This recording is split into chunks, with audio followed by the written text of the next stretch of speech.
Hello guys, welcome back to my channel. तो अगर आप भी हमारी तरह वैष्णो देवी के दर्शन करने जा रहे हैं विंटर में, तो मैं आपके लिए कुछ टिप्स और ट्रिक्स शेयर करना चाहूँगी जो आपके लिए काफ़ी हेल्पफुल होगा और आपके दर्शन को थोड़ा इजी बना देगा। तो चलिए अब वीडियो में आगे बढ़ते हैं। तो सबसे पहले बात करेंगे RFID कार्ड के बारे में।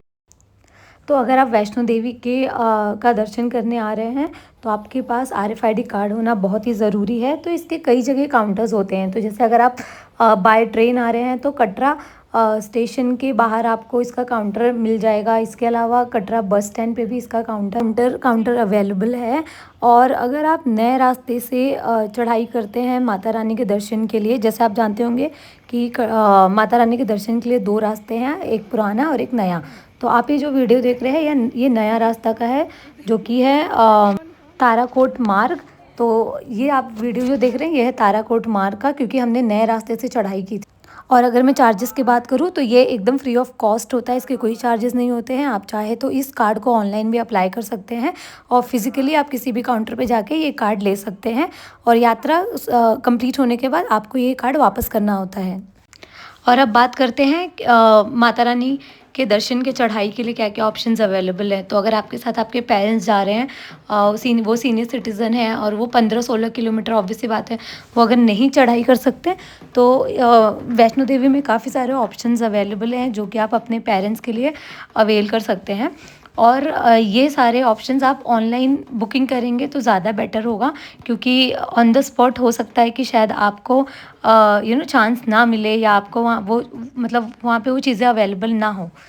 तो वैष्णो देवी में आपको पालकी, पिट्ठू, पोनीज़ या बैटरी कार, हेलीकॉप्टर, ये सारे ऑप्शंस वहाँ पे अवेलेबल है अगर आप पैदल यात्रा नहीं कर सकते हैं। और ये आप देख सकते हैं यहाँ पे इसके चार्जेस भी मेंशन है, और ये सारी चीज़ें आप ऑनलाइन बुक कर सकते हैं।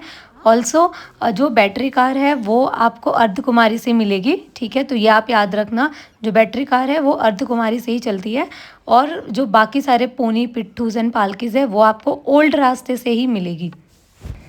अब बात करते हैं वैष्णो देवी चढ़ाई के लिए आपको पुराना रास्ता लेना है या नया रास्ता। तो मैं कुछ आपको डिफरेंसेस बता दूंगी, उस बेसिस पे यू कैन डिसाइड कि आपको कौन सा रास्ता आपके लिए सूटेबल है। तो जो नया रास्ता है वो पुराने रास्ते से 1.5 से 2 किलोमीटर आपको यहाँ पे एक्स्ट्रा चलना होता है। But at the same time जो पुराना रास्ता है वो छोटा तो है लेकिन वो ज़्यादा स्टिफ है। तो आई वुड सजेस्ट कि आपको न्यू रास्ता ही लेना चाहिए, और हमने भी नया रास्ता ही लिया था। अगर आप चल सकते हैं 1.5-2 किलोमीटर अगर आप एक्स्ट्रा चल सकते हैं तो आप नया रास्ता ले सकते हैं। उसके अलावा पुराने रास्ते पे आपको बहुत सारी दुकानें मिलती है शॉपिंग के लिए, या अगर आप प्रसाद लेना चाहते हैं तो उसके लिए बहुत सारी दुकानें आपको पुराने रास्ते पे मिलेंगी, जो कि नए रास्ते पे आपको बहुत ही कम देखने मिलती है। उसके अलावा जो पोनीज़, पिट्ठू या पालकीज़ होते हैं वो सारी पुराने रास्ते से ही जाती है, इसलिए वहाँ पे आपको बहुत ज़्यादा भीड़ देखने मिलेगी, बहुत ज़्यादा केओस मिलेगा। एट द सेम टाइम नया रास्ता आपको काफ़ी खाली मिलेगा, और कंपेयर टू ओल्ड रास्ता काफ़ी क्लीन भी रहेगा। और अगर मैं अब खाने पीने के ऑप्शंस की बात करूँ तो ऑब्वियसली ओल्ड रास्ते पे आपको ज़्यादा ऑप्शंस मिल जाएंगे। वहाँ पे रास्ते रास्ते में आपको मैगी, बॉइल्ड चना, जूसेस, फ्रूट चाट, ये सारे ऑप्शंस बहुत ज़्यादा दिखेंगे कंपेयर टू न्यू रास्ता। बट न्यू रास्ते पे भी अगर मैं बात करूँ तो बीच बीच में आपको लंगर की फैसिलिटीज़ है। जैसे पूरे चढ़ाई में आपको 2 से 3 जगह आपको लंगर के फैसिलिटीज़ मिल जाएगी, प्लस छोटे छोटे कैफ़ेज़ बने जहाँ पे आप चाय कॉफ़ी ले सकते हैं। उसके अलावा बीकानेर भी नए रास्ते पे है, तो अगर आपका समोसा, चाट या इस तरह की कोई चीज़ें खाने का मन है तो आप बीकानेर में जाके खा सकते हैं। और आप अपने साथ पानी की बॉटल ज़रूर कैरी करना, रास्ते में आपको बहुत जगह ऑप्शंस मिलेगा जहाँ पे आप बॉटल रिफ़िल भी कर सकते हैं। और अगर आप भी हमारी तरह अटका आरती अटेंड करना चाहते हैं तो इसका जो रिपोर्टिंग टाइम है वो है मॉर्निंग का 5:30, और जो चार्जेस है वो है 2000। और अगर आप भी हमारी तरह ठंडी में ट्रैवल कर रहे हैं तो प्लीज़ अपने विंटर वेयर्स कैरी करना मत भूलना, जैसे कि थर्मल्स हो गए या जैकेट हो गया, या अगर आप जो भी कपड़े पहन रहे हैं मेक श्योर कि वो वुलन होने चाहिए ताकि आपको ठंड ना लग जाए, क्योंकि जैसे जैसे रात होती है ठंडी बढ़ जाती है। और अपने साथ आप स्लीपिंग बैग भी कैरी, क्योंकि आपको नहीं पता कि वहाँ अगर आपको गद्दे या ब्लैंकेट मिले या ना मिले, तो स्लीपिंग बैग बहुत हेल्पफुल होता है।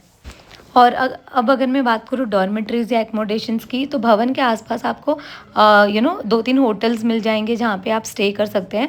बट यहाँ आपको प्री बुकिंग करनी पड़ेगी, और हमारे टाइम पे वो अवेलेबल नहीं थी प्री बुकिंग के लिए, तो हम दुर्गा भवन में आ गए। तो दुर्गा भवन में आपको फ्री डॉर्मेट्रीज़ मिल जाती है, जो कि first come first serve basis पे होती है। तो जैसे हम जब पहुँचे थे काफ़ी रात हो गई थी, तो हमें जगह नहीं मिली, तो हम ना एंट्रेंस पे ही थोड़ी सी हमें जगह मिली, तो हमने वह रात में वहीं पे स्टे किया। तो अगर आपको भी कोई होटल्स या कुछ नहीं मिलता है, तो आप दुर्गा भवन में फ्री ऑफ कॉस्ट रह सकते हैं। और अगर मैं दुर्गा भवन के फैसिलिटीज़ की बात करूँ, तो यहाँ आपको मैट्रेस और ब्लैंकेट मिल जाता है, जहाँ पे आपको 100 रुपीज़ जो है वो डिपॉज़िट करना होता है। फिर जैसे ही आप ब्लैंकेट वापस करते हैं, वो 100 रुपीज़ आपको वापस मिल जाता है। प्लस यहाँ पे लॉकर फैसिलिटी है, जो कि जिसके आपको चार्जेस पे करने होते हैं। प्लस यहाँ पे आपको वॉशरूम है, तो अगर आप सुबह दर्शन के पहले नहाना चाहते हैं, तो वॉशरूम भी यहाँ पे अवेलेबल है।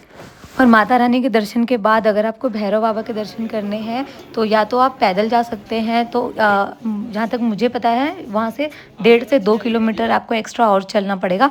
बट अगर आप नहीं चल के जाना चाहते हैं, तो आप ये रोपवे जो है इसकी बुकिंग कर सकते हैं। तो आप चाहें तो इसकी ऑनलाइन बुकिंग भी कर सकते हैं रोपवे की। तो ये हार्डली 4 से 5 मिनट में आपको भैरव बाबा तक पहुँचा देंगे। फिर आप वहाँ पे दर्शन कर सकते हैं, और सेम आप जो है इसकी रिटर्न बुकिंग भी कर सकते हैं। तो आपका आना जाना रोपवे के थ्रू ही हो जाएगा। ऑल्सो अगर मैं ट्रांसपोर्टेशन की बात करूँ, तो आप वाया ट्रेन जो है कटरा आ सकते हैं, या अगर आपके पास समय नहीं है, आप फ़्लाइट के थ्रू आ रहे हैं, तो फ़्लाइट से आप जम्मू आ सकते हैं, और जम्मू से आप कैब करके अपने होटल, या अगर आप डायरेक्टली दर्शन को जाना चाहते हैं तो आप जा सकते हैं। ऑल्सो प्लीज़ मेक श्योर करना कि आप थोड़ा सा बफर टाइम लेकर आएँ, क्योंकि सिंस विंटर है तो काफ़ी सारी ट्रेन्स या फ़्लाइट जो है वो कैंसिल हो रही है, और हमारी भी फ़्लाइट जो है वो कैंसिल हो गई थी, तो हमने दूसरी फ़्लाइट बुक की थी। तो आप प्लीज़ बफर टाइम लेके आना। और अगर आपको अर्धकुंवारी का दर्शन करना है, तो उसके लिए पहले आपको अपना एक लाइन लगा के नंबर लेना होता है, क्योंकि अर्धकुमारी में जो दर्शन है वो नंबर वाइज होता है।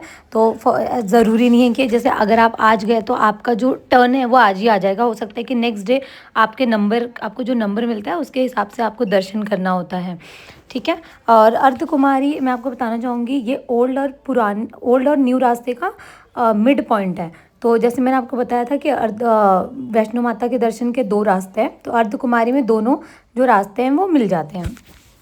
और यहाँ से माता रानी के भवन का जो डिस्टेंस होता है वो 5.5 से 6 किलोमीटर का होता है। इसके अलावा अगर आपको कोई भी जानकारी चाहिए, आप कमेंट करिए, मैं आपको रिवर्ट ज़रूर करूँगी, और जो भी चार्जेस है वो मैं डिस्क्रिप्शन में डाल दूँगी।